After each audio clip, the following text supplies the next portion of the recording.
Hi, welcome to Grey Area. My name is Kieran, and today we have Haiti-born, New York-based producer, DJ, and label founder Francis Mercier. His creations, spanning across various genres of house, but particularly excelling in Afro house, I would say, have topped Beatport charts and seen him play at some of the US's major stages, as well as those of major European cities. And fun fact, he's even had his music licensed by Netflix. So welcome, Francis. Hey, thank So you so much for having me. yeah, I'm glad you liked it. So you were born in Port-au-Prince, and is that right? Yeah. That is correct. How long did you live there? I mean, do you speak Creole? I love the Yeah, language. Creole is my native tongue together with French. I Amazing. actually lived in Port-au-Prince for 18 years. So I'm like a full Haitian, if that makes sense. Yeah, that does make sense. Yeah, And cool. I mean, that's obviously a lot to kind of talk about music wise there. I did a lot of research into Haiti when I was writing my dissertation, actually oh, randomly nice. because it was about Cuban Santeria, which is very similar to kind of Haitian religion as well. It's like a sister branch. So did Wow. some little bits, yeah. There's a lot to talk about when it comes to Haiti. It's such a rich and vast culture, and the history in Haiti is quite dense. So it's definitely a subject matter that you can really dive in and learn so Yeah. much from it, if that makes And sense. do you still go back quite a lot or? Not too much. Actually, I haven't been back to Haiti in a really long time, at the exception of this past Christmas. Okay. I went for performance. It was my first time actually performing in Haiti. Oh, that So must have been really special. yeah, it was phenomenal. I was there for 48 hours, Amazing. and it was like something really special for me, if that makes sense. Yeah. I can imagine. Yeah, that's great. So, and how did your musical tastes kind of, I would say, I mean, how were they influenced by growing up there? You know, what kind of music were you surrounded by growing up? To be honest with you, in Haiti, there was a compas, which is, I would say, some similarities with salsa, merengue, and like the Afro funk and the kwasa kwasa. I would say is somewhat relevant, like zouk, if that makes sense. Mhm. So it has its own unique um, music format. But growing up, what really made it different for me being from Haiti is the fact that I went to an international high school, and Haiti being like I would say an island with so many influences, with French influence, African influence, and most importantly, influence from the US. I was exposed to a variety of music, right? I was exposed to American rap. I was exposed to American pop because the proximity between Haiti and Florida. I was also exposed to, French music and African music, given that Haiti was a French colony at some point, and French being the native tongue of a lot of Haitians, if that makes sense. I mean, Creole being the native tongue, but French being also part of like the language that's spoken commonly amongst Haitians. And me attending like an international high school, I had friends from Ethiopia, friends from Senegal, Nigeria, and obviously, a lot of people from the US that I was close with. And from there, I think it gave me like a very broad kind of opening and eyesight on different musical genres, which kind of explains why I'm such a diverse kind of artist, which, I create like different kind of music. I have different kind of influences, and it always keeps me, I would say, yeah, interested in variety. So I think growing up in Haiti has really developed my taste and appreciation for variety, if that makes sense. Mm, yeah, definitely. I think that's really interesting when you get a lot of different influences. Something special always comes out of it, I think. And I mean, for sure. yeah, and I mean, yeah, I say that because I grew up in a mixed household and we heard all kinds, and it definitely influenced me a lot today as Yeah, well. I mean, as a DJ, right? What makes you cool and what makes you as a producer as well is the fact that you can dabble and appreciate different kind of music. So which has really defines my musical journey, because I went from different genres over the years to appreciating and understanding different kind of music and being able to adapt so quickly within the Afro house world, for example. It's because I'm very like a flexible kind of mind in terms of music. Yeah, you've got to be able to keep people on their toes for sure. Yeah. I love that. And did you have any, as a teenager, what was your favorite kind of music? Yeah, like I mentioned, there were different eras, right? Well, At some point, I really loved the band called King Posse, which is a Haitian band, and it was like a mixture between hip hop and like American pop, and it was in Creole, right?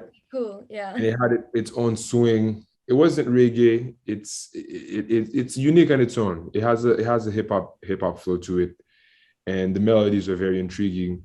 That was like, a band that was like really shining. A lot of the young kids in the that were like around 10 in the 90s, in the late 90s, were really like raving about them, right? And also there's a Haitian carnival, and they used to do like amazing carnival songs. So that really influenced me. I really appreciate that. And at the same token, I had proximity to the US. So I was able to hear the early Tupac, the Aaliyah, and obviously the era of 50 Cent. That was really big. Like the hip hop scene was just like humongous. And at the same token, growing up a bit later, I was able to have like friends from like all parts of the world, including some from Ethiopia, and they introduced me to reggae. And there was the era of Bob Marley, of Black Uhuru, and the whole reggae movement, if that makes sense. And I also liked bands like Postal Service, which are more emotional and kind of. When I started listening, I went from hip hop and kind of American pop to reggae, and then I got to like emo kind of indie bands from the US. And suddenly I discovered electronic music, which is like the old Tiesto, which is like very melodic and very dreamy. And that really caught my attention. That was when I was like, wow, this is something else. And that's when I left Haiti at the age of 18, and I came to the US, and, electronic music was very accessible in the US. I mean, at the time, there were these CDs called In Search of Sunrise that Tiesto used to release. I think it was on Black Hole Recordings.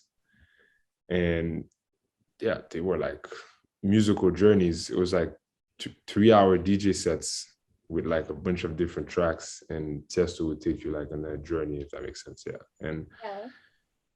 that really influenced me growing up. That's really cool. And was that something that you discovered before coming to the US or? Yeah, the Tiesto soundtrack were kind of relevant in 2004, 2003, 2005, that time frame. And that's when YouTube started becoming something. And that's also when internet became somewhat accessible to students or like people in Haiti. So it was quite slow, the internet, but I used to watch like YouTube videos of Tiesto, and I was like, wow, this is, oh my God, like I hear all this music, all these scents, all this emotion. It was just like so new to me. I was like, wow.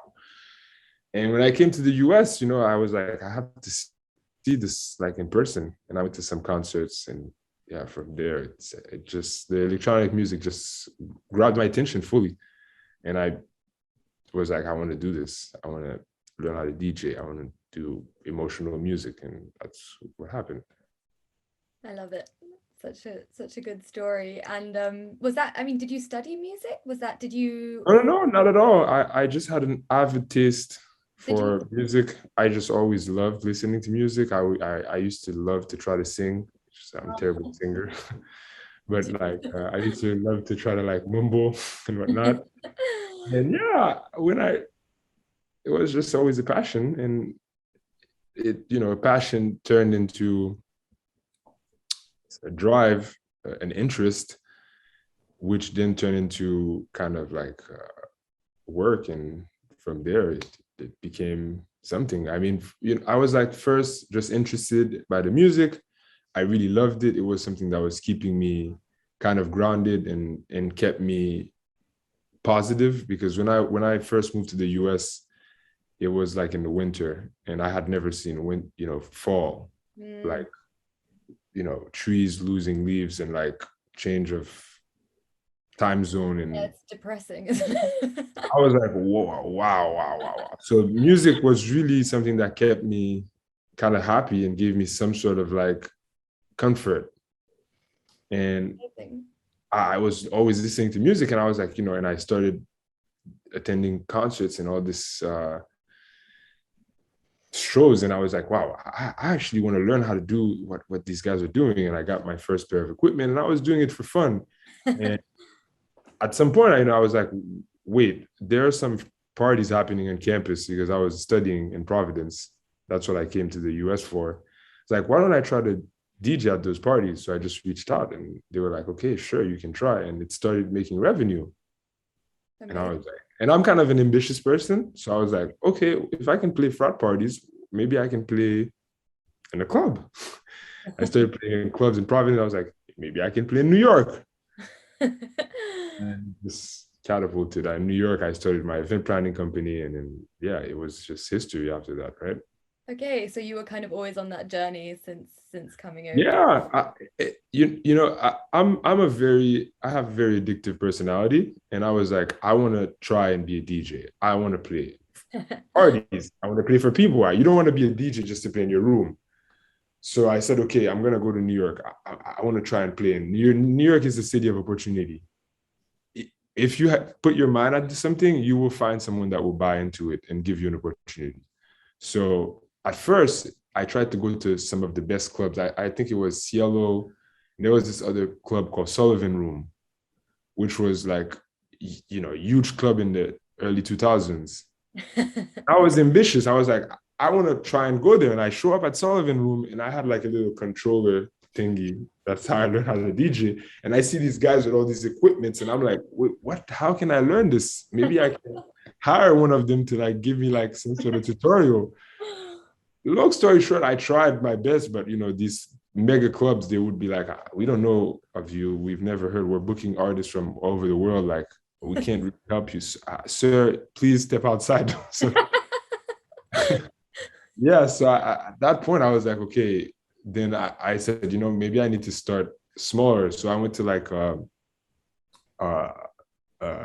cocktail bar that was hurting for business. They had like no business. It was just empty on like a Friday and Saturday, maybe 5 people inside. I was like, guys, can I please play music? I'm gonna bring a crowd. Obviously, owner here is bring a crowd. He's like, okay, sure, bring speakers, do whatever you want inside. So I started playing. I was playing like almost every weekend and throwing parties in New York while in school. Oh, you were still in school? Yeah, I was still in school in Providence. It was my sophomore year. I don't even think I was 21. I was like 19, but I had like a Haitian fake ID.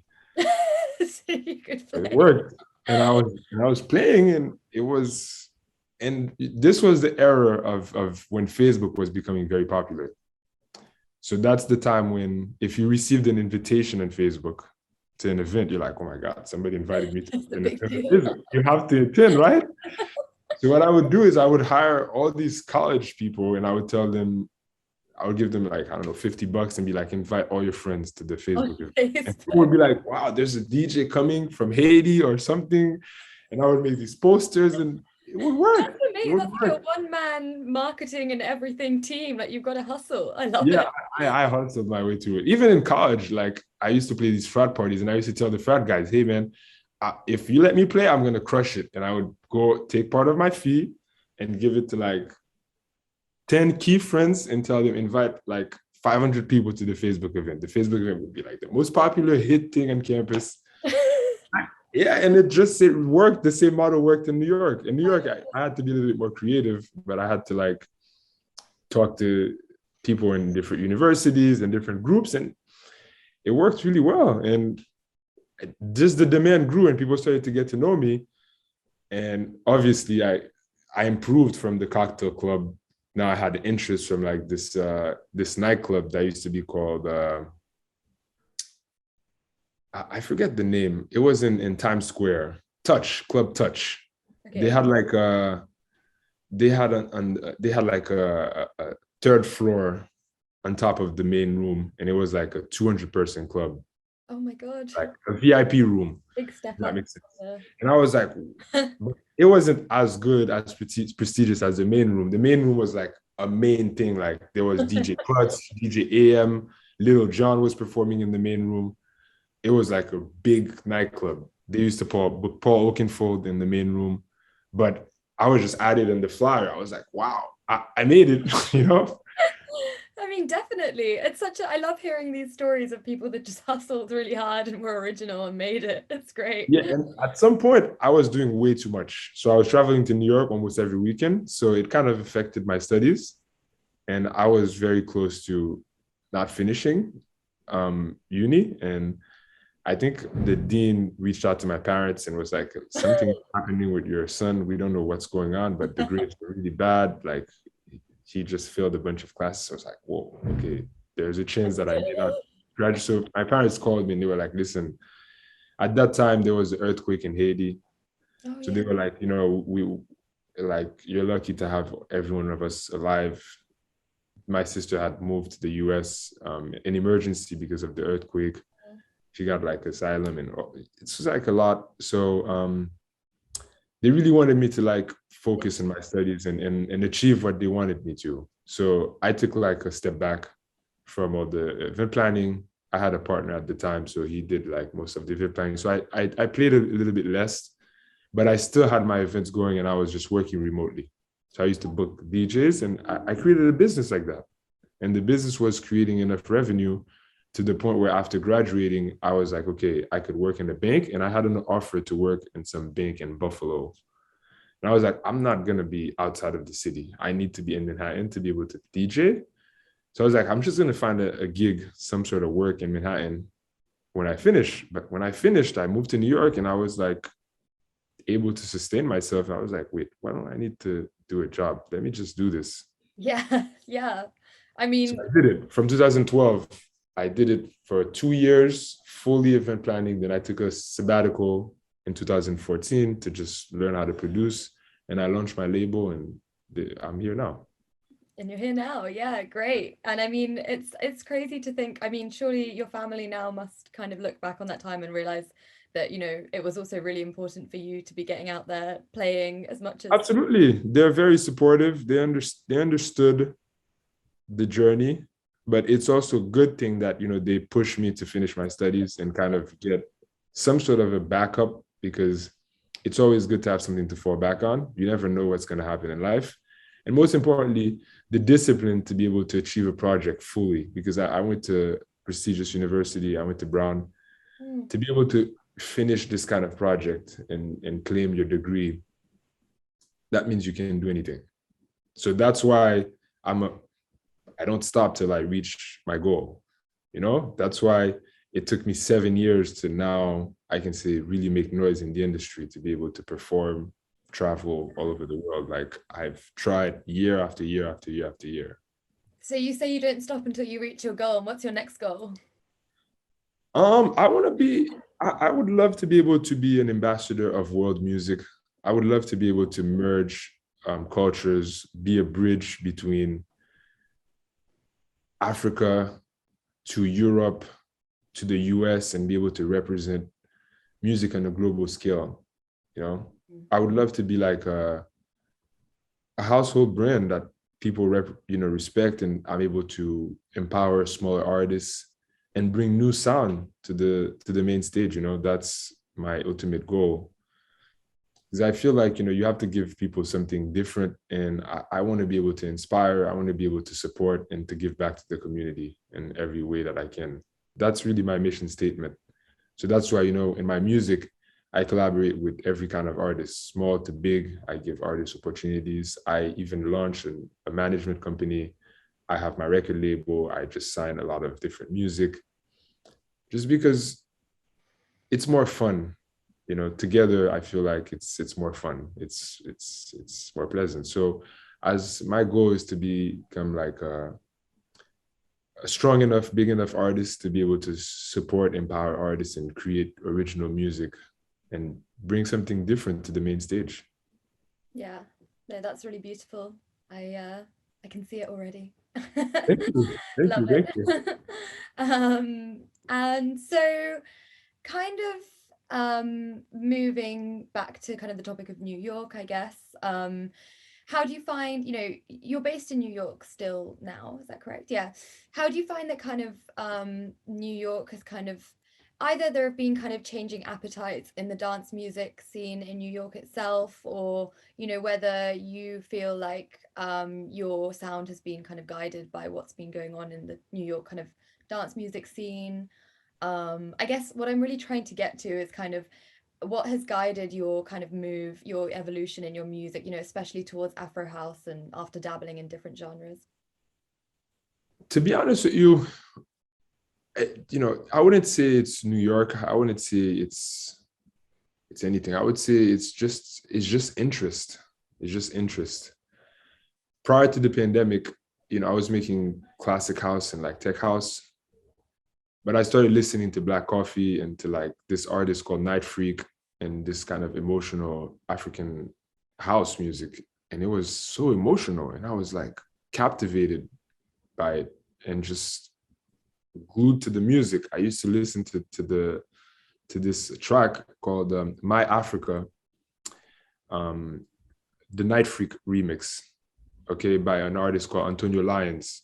It has a very powerful speech about Africa and where it explains that Africa is not a jungle, it's not a place of war, it's not a place of fighting. That it's a beautiful. It's just a speech, very powerful speech, and there's a beautiful guitar and a beautiful vocal, and that track really captivated me, which is kind of crazy because now I represent and we manage this artist called Night Freak, and he's remixed many of my songs, but his song really was something that captured my attention. And during the pandemic, obviously, I had time to reset and to fall back and to try something different. Mm. So I was like, what? I want to challenge myself. I want to try and do a different sound. I want to try and do, because I always loved melodic music, but I was never able to produce it. I never had the window to produce it because at the time, it wasn't very much relevant. When I started becoming a producer, there was a huge EDM bubble. Mm-hmm. I didn't want to do EDM, so I did Future House, which is not the most emotional. Then there was Tech House to be relevant. I was like, I wanted to do something different. I didn't want to do Future House, so I started doing Tech House, Classic House. But during the pandemic, I was like, I have time to myself and I can make whatever I want. So I started with the Afro House and I tried to craft Afro House music. I tried to work with different samples. It was challenging at time. At first, I wasn't very proficient in the genre, but it was a learning experience and the community was so welcoming. And my first record did really well. I was like, okay, this is actually working. It's a little bit less competitive, if that makes sense, in the sense that people are more supportive and more welcoming. Mm-hmm. So I was like, maybe I should try and do that. And yeah, I did a few records in that space. I was able to sign one of them to Spinning Deep. They took a chance on the genre. They did the Premier Gao track. I did made a track for Blondish's Abracadabra. I also launched my own Afro House imprint just to diversify or label and to have like different imprints for different genres. And it was just like a warm experience for me to be able to try something new by interest. And coincidentally, bridging different cultures, what I really love doing, has given me, I would say, some sort of relevance. People became interested in my music, right? From these records, I got a lot of support. I would say a little bit more than when I was doing Classic House. Okay. If that makes sense. So I you different support. When I was doing Classic House, I had support from, David Guetta, Tiesto, Clapton, which is great. But when I started doing Afro House, I started seeing support from Black Coffee, Blondish, which is a little bit more kind of like exotic, and I was like, wow, this is cool. I'm like, oh my god. So I started Yeah, getting the it's a genre, right? different community for sure. Different community, It's cool and that much more welcoming, if that makes yeah, sense. it's warm. It's very like yeah, yeah. Probably also less kind of I mean, still commercialized, obviously, but you know, on a different scale, I would say. Yeah, I mean, very Um, different still. It's yeah, yeah, that's really cool. I mean, it's cool that you can tap into the different. I mean, it must be very satisfying knowing that, you know, you kind of made it in one sector and in another as well. You know, you've tapped into yeah, kind of big. absolutely. And now what I'm doing is I want to bridge, I want to just dabble between both and kind of create my own lane, my own flavor. Yeah. Not go fully Afro house and like a shaman who's like in Tulum. That's not what I want to do. Nor do I want to go like, American tech house or like UK tech house. I want to do my style of music. Yeah. Good. That's what you should be doing, not copying other people for sure. And yeah, and speaking of, I want to talk a bit about your latest release on Insomniac Records. Oh yeah, that's I mean, killing it. I was particularly kind of I'm a huge Mariam and Amadou fan. My mum and I have Wow. the Dimanche à Bamako CD in the car, and we listen to it on all of our road trips. I Yeah, love it. it's a very special It's duo, and they have beautiful. like anthems. That CD that you mentioned is like It's just huge amazing. in Europe. Yeah, yeah, yeah. Even I mean, it's really actually they're very, very famous in the UK, I would say. They actually played at one of the really big like dance music festivals, which was really cool. There's a lot of interest behind. We're gonna try and bring him to New York for a big showcase. Yeah, that would be really cool. Um, but yeah, and anyway, so that's kind of what drew my eye to it. I mean, do you want to talk a bit about it, like how it came to be? Yeah, Um, absolutely. I mean, Amadou and Miriam are like legendary duo. I love their music. I wasn't really familiar with it. I didn't grow up listening to it, but through my search of African music, through my search and educating myself, I was able to work with. I was like, okay, let's try and look for like the most inspiring African records and kind of give it my twist and kind of revive it. I felt that was kind of original. So I did Premier Gao first, which samples Magic System. I would say probably the biggest band from Africa and the modern world. And they had the huge record. So after that, Amadou and Mariam also drew my attention. And the Sete composition was very special with the guitar mm, and just the energy of the music was yeah, really phenomenal. So I was like, let me give it a try. Let me try to like speed it up, add some drums, some body to it, and it sounded great. So I played it in the club for some time. Unfortunately, because of COVID, clubs had to shut down. So mm, I produced this like right at the beginning of COVID, and I kept it for 2 years. And I was trying to like clear it. And luckily, I was able to find the right holders of Premier Gao, and coincidentally, they also own the rights to Sete, oh, which is insane. yeah. So it's a friend of mine who used to be the ex president he used to be the vice president of EMI back Mm, in the day, and he has a huge catalog repertoire. So I was able to reach out to the artists as well to get their approval. They liked it. And I really wanted to get like Blondish's touch on it, just to have her give it that extra spice. And she jumped on board. She loved the record, my draft, when she heard it, and she put the final touches. And took some time because we really wanted it to be perfect, and we really wanted to release it at the right time. And we kind of held back up until the world freed up, yeah, which is now to release it, right? to When dance COVID kind again. of calmed down. Yeah, it's a full on dance record. Yeah, it is. And it all comes together so like warmly and richly. It's just, I really loved it. And So, the message of the music is, I didn't know of the message till after the song was produced. It's actually Amadou and Miriam were blind, both of them. And the song City is a song of hope to let blind people know that they're born the way they are, and they should just be positive and give the best, and not let people's criticism or opinion affect them. Mm. For me, that's such a beautiful message. It gives strength to like blind people, and it's such a, I didn't know of this till after the song was produced, and it makes it even more, Powerful. gives me more feeling to it when I'm playing it, when I'm performing it. Definitely. I mean, yeah, the It's a message. song of freedom. Yeah, exactly. It's just it can be applied to so many things. It's really beautiful. Absolutely, yeah. Nice. And I like the record because it's a mixture of genres. It's Afro house with a touch of tech house, Hmm.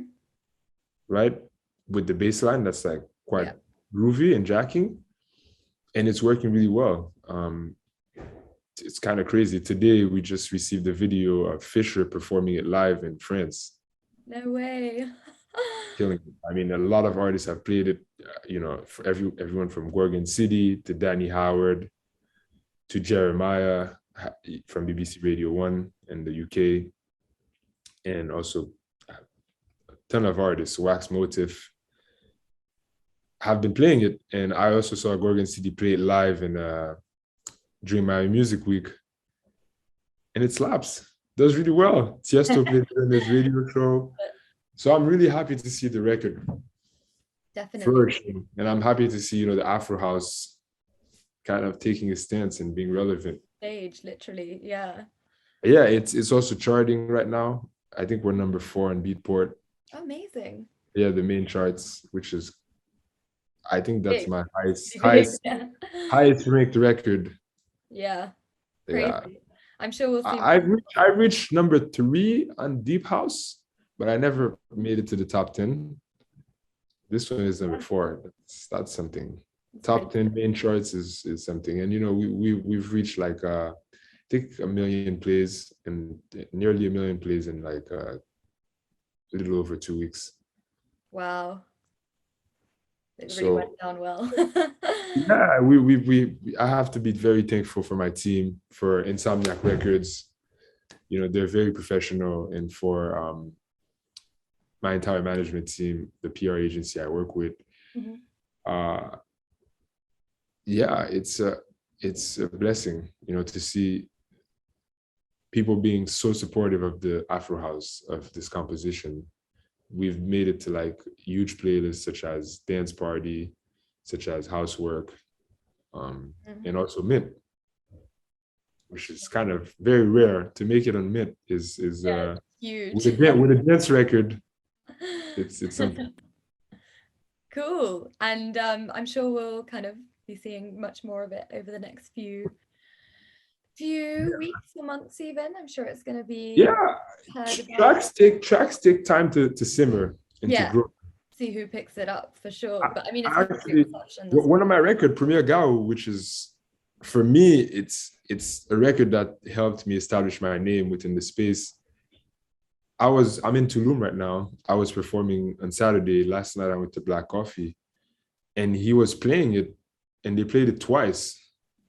And wow. that song was released last February, not this February, February 2021. Yeah. We made remixes, and the track is now really, really grasping people's attention. Adam Port was playing it in Coachella, Black Coffee in Tulum, and at Zamna, people playing it in France and Miami, all at the same time. Yeah. So Crazy. a track takes time to really gain, all of its strength. So Sete having such a beautiful sample, and the team behind it, Blondish involved, and Amadou and Mariam, I think the track is really gonna, gain a lot of reach over the years. And we're also gonna do amazing remixes for the composition. We have a remix, obviously, by Night Freak, one of my favorite producers, by legendary Carlita, and one of the best producers out there, called Hugo.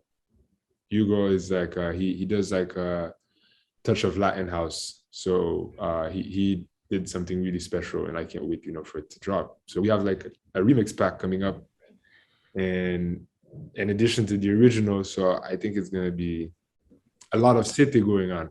Yeah. Amazing. Well, looking forward to hearing those remixes for sure.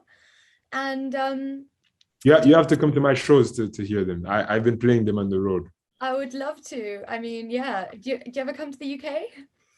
Yeah, I just played in the UK. I played at Raffles in London. No way. Oh, wow.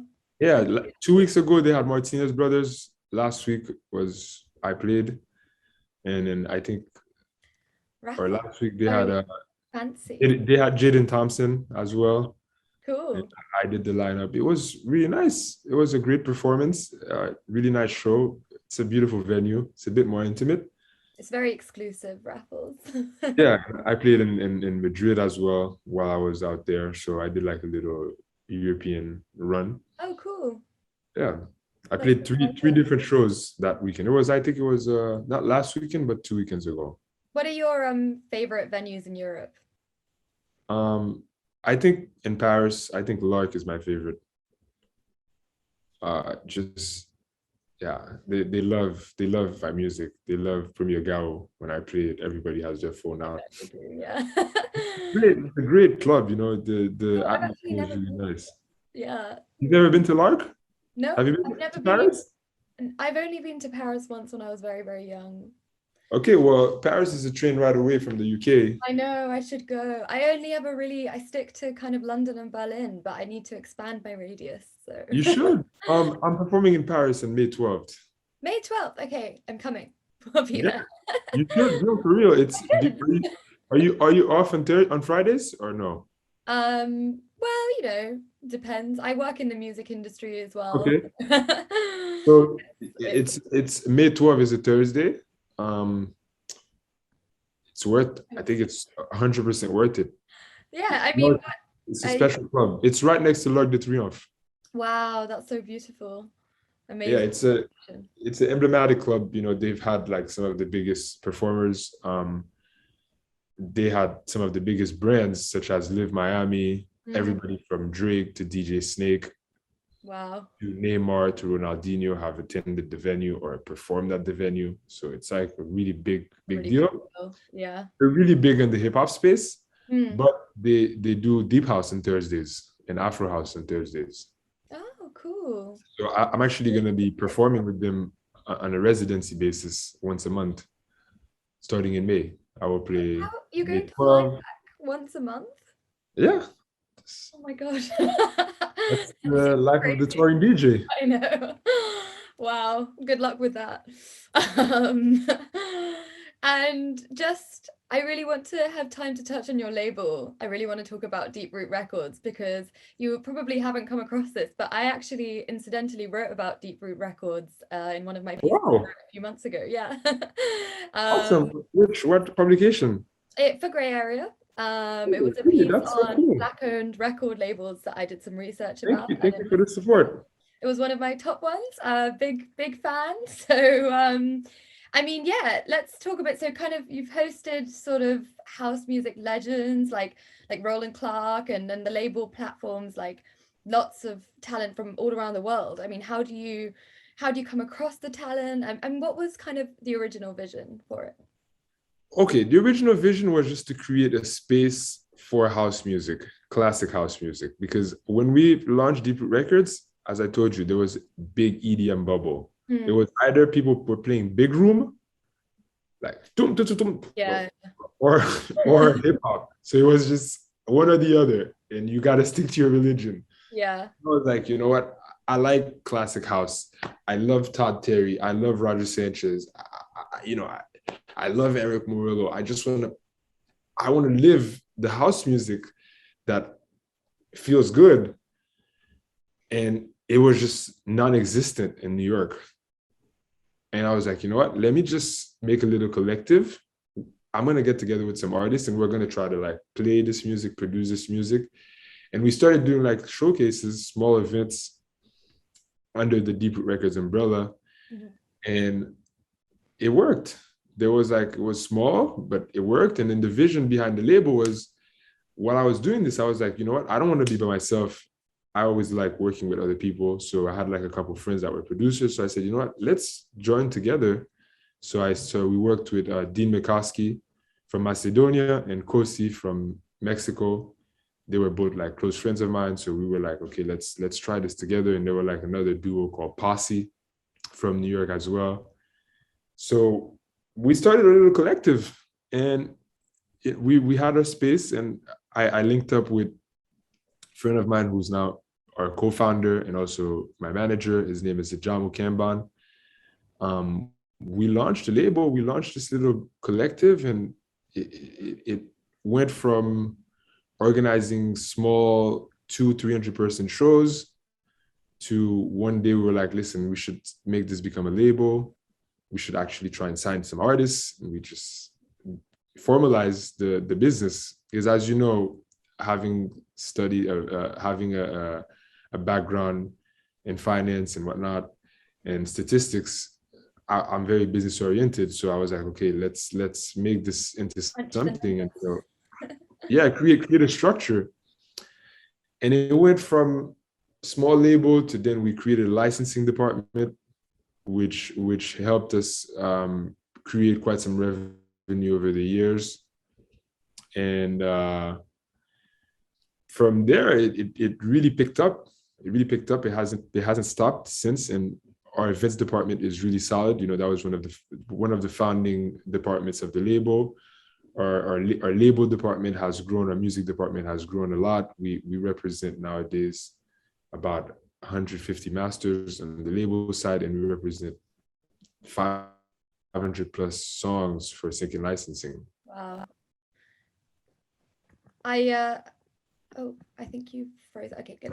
I love to hear these stories, you know, about these collectives taken off, because a lot of my friends here in London are kind of running their own like small labels and collectives, just getting them off the ground. Like, it's really cool to hear, you know, where people can get if they stick at it.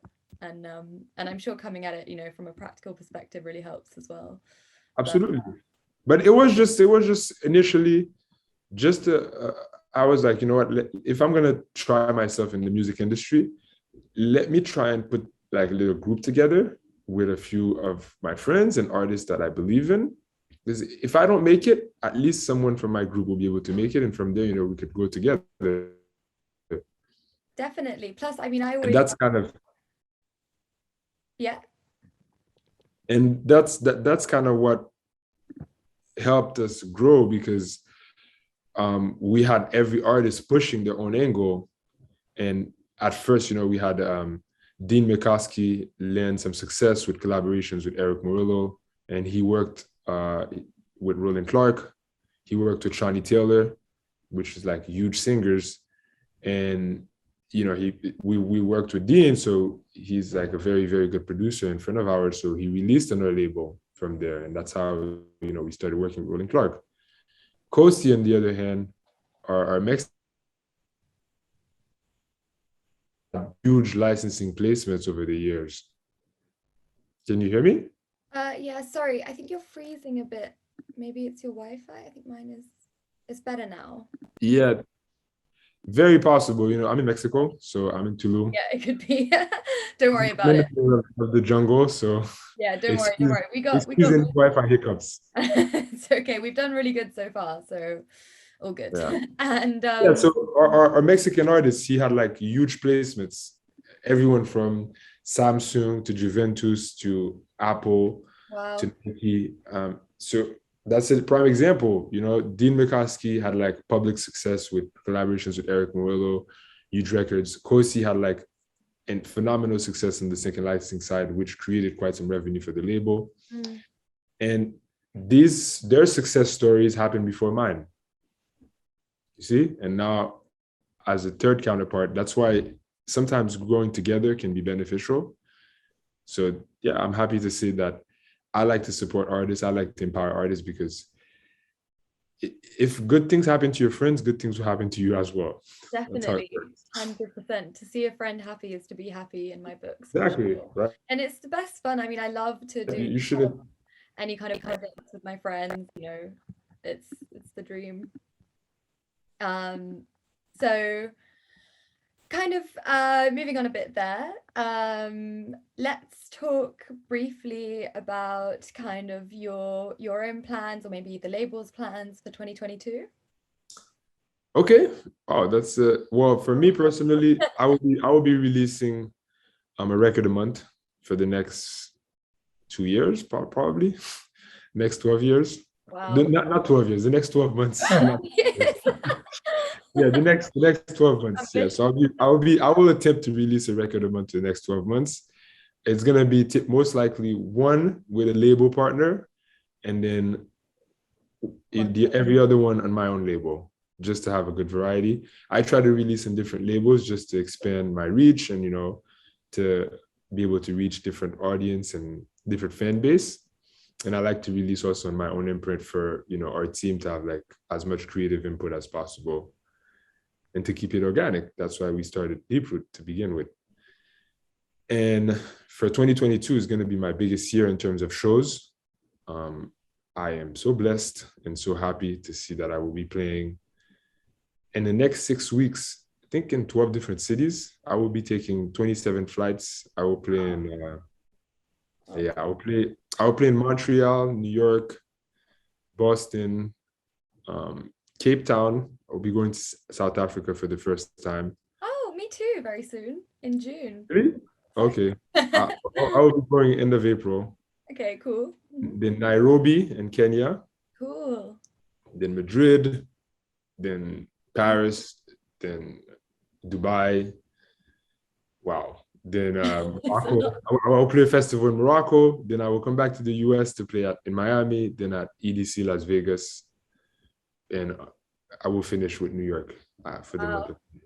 So it's going to be, and also I will play Toronto as well in between. So it's going to be like, it's a really inspiring time for me, if that makes sense, because I've been working towards that for a decade, right? Yeah. So Francis Mercier is live and moving. Francis is live and moving, yes. And a very special event we just confirmed with Grey Area, I will be playing Elro. Oh, I actually was not aware of that, so very exciting. Really play Elro in Elro July. is massive. It's such a big one to put your name to, so congratulations. Yeah, at Brooklyn Mirage. So that will happen in July. So it's gonna be the summer of Francis. The summer of Francis. I will play. I have dates confirmed in Ibiza as well. Yeah, I will play in Ibiza as well in May. Cool. So it's gonna be all over the place. You get to travel so much now. I wish maybe I chose the wrong profession. I mean, I don't think you chose the wrong profession. I think I'm sure there's a sweet spot. You get to speak with. I'm sure it's very tiring as well. Yeah, it can be intense. It can be intense. I mean, this past weekend, with full transparency, I slept like 10 hours in 3 days. Oh my God. Last night, today, just 2 hours because I was at Black Coffee till 9 a.m. and at Zamna. I was with him till the very end. He had to go to the airport after, together with Timba and Angelos. Oh my God. And so it's demanding. It's demanding. If you really want to succeed, you have to put yourself out there. You have to network. You have to attend shows. You also have to perform. You have to produce. It's a lot. Definitely. But it's worth it in the end. And I'm very happy to see, the flowers blossoming.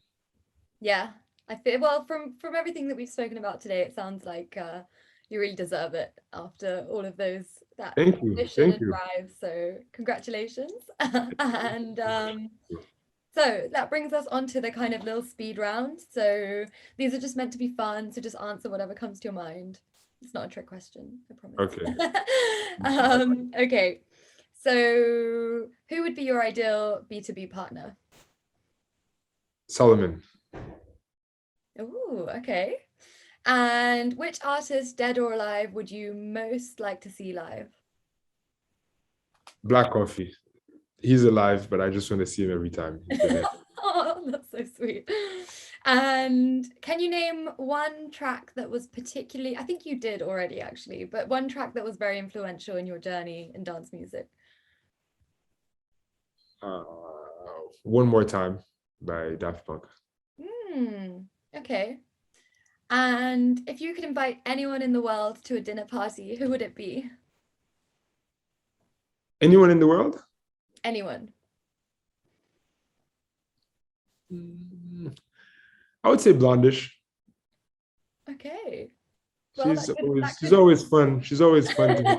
I've never had we had dinner, and it was really nice. So I always love to have her in my company. Amazing. We'll make sure that she gets the memo. She's a whole, she's um, always full of energy, so supportive, and it's oh, a great person to have in your circle. really nice. And I'm very happy to be able to collaborate with her. And Definitely. yeah, having dinner with her is always a treat. Oh. She's quite busy, so it's a little bit tough to keep up because she has a lot of NFT projects. She has Oh. her Bye Bye Plastic Foundation. She's Yeah, I also keep making following music. her work. Yeah, and It's a she's lot. touring a lot, so it's tricky. But whenever she's in New York, we always get to like see each other for a bit, and that's always nice. It's so lovely.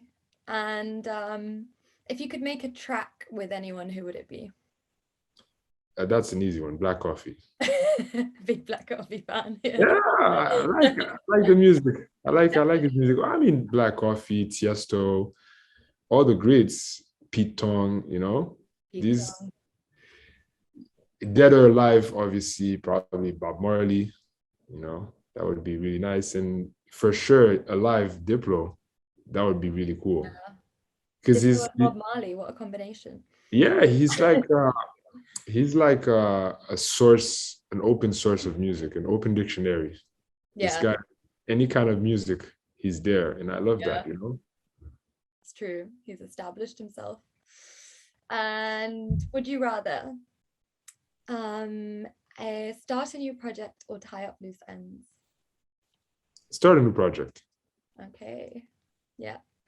Always. And yeah, I always ask this one to producers because I know personally a lot of producers that start so many things and struggle to tie up the loose My ends. management will light a fire. Exactly. Not for me, but I like to start new projects. It's more fun. And would you rather never hear your favorite track again or hear your least favorite track at every venue that you visit?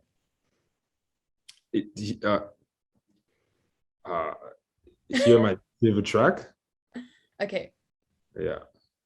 And would you rather go to and have an extravagant meal or go to a concert?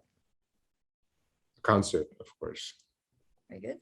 And museum or an amusement park? Amusement park. Oh, okay. Everyone said that so far, but I would have thought interesting. Lots of adrenaline junkies in the dance music industry, it seems. Yeah, exactly. That's what happens. Well, that's actually everything for today. So thank you so much for joining us. Maybe For having me. at some of your gigs and Absolutely. I would love to stay in touch. definitely, yeah, let's do it.